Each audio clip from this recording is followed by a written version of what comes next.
देवर जेठ से रिश्ते, पति की भाइयों से अनबन और पत्नी का दायित्व स्त्री किसी भी परिवार में सुख शांति ला सकती है अथवा कलह करा सकती है। आज के बदलते परिवेश में संयुक्त परिवार टूटते जा रहे हैं, उनका स्थान एकल परिवार लेते जा रहे हैं।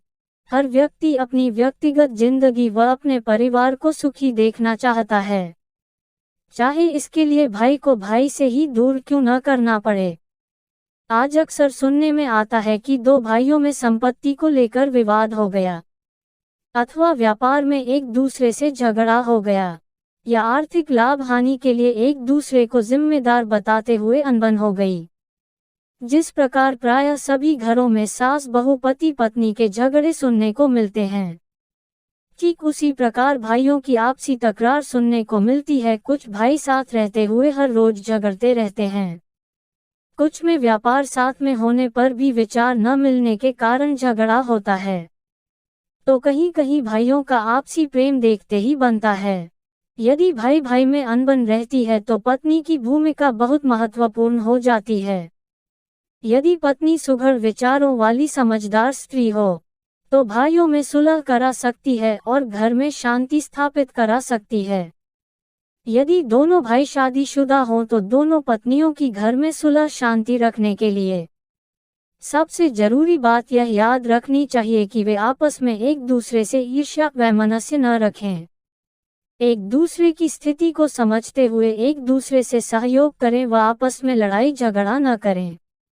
हर पत्नी का कर्तव्य यह है कि वह अपने पति का साथ दे, लेकिन इसका तात्पर्य यह नहीं कि वह पति को उसके भाई के विरुद्ध उकसाए या उसको कोई बड़ी चीज खरीद कर लाने पर ईर्ष्या करे या देवर की शिकायत अपने पति से करे। समझदार पत्नी वही होती है जो अपने पति का साथ देती है, लेकिन पति के गलत निर्णय लेने पर उसे उसके लिए सही सोचने पर मजबूर करती है।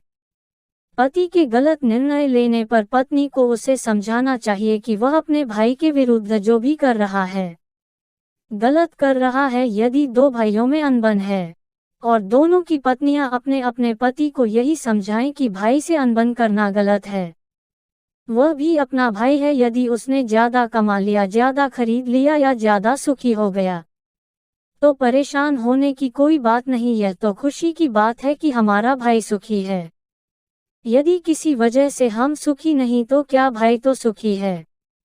अपने दुखी होने पर भाई के सुख से ईर्ष्या करना सही नहीं है। एक दूसरे से ईर्ष्या के स्थान पर पत्नियां प्रेम की भावना जागृत कर सकती हैं।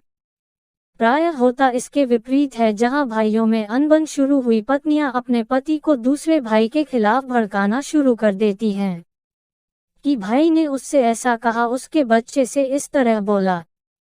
इस प्रकार की शिकायत आग में घी जैसा कार्य करती है। यह अनबन लड़ाई में परिवर्तित हो जाती है, कहीं तो यह लड़ाई कोर्ट कचहरी तक भी पहुंच जाती है। भाइयों की अनबन में पत्नी का दायित्व है कि वह पति को समझाए कि भाई के प्रति नर्म रुख अपनाए।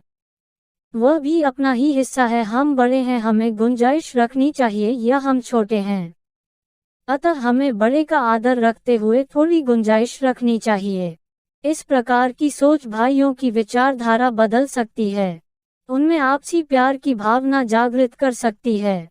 भाइयों के बीच अनबन या फसाद की जड़ पैसा, संपत्ति, ईर्ष्या या बच्चे होते हैं, लेकिन यदि पत्नी समझदार हो तो ये सभी समस्याएं आसानी से सुलझाई जा सकती हैं।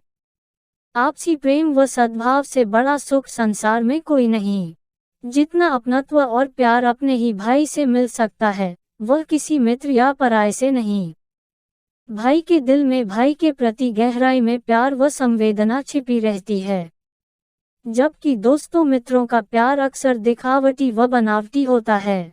मित्र समय बदलने पर आंख फेर सकता है, भाई भाई में एक ही खून है, वे एक ही परिवार के हिस्से हैं। यह भावना ध्यान में रखकर ही कोई भी सुलझे हुए विचारों वाली स्त्री अपने पति व उसके भाई की अनबन और कलह को आपसी प्रेम व सद्भावना में बदल सकती है।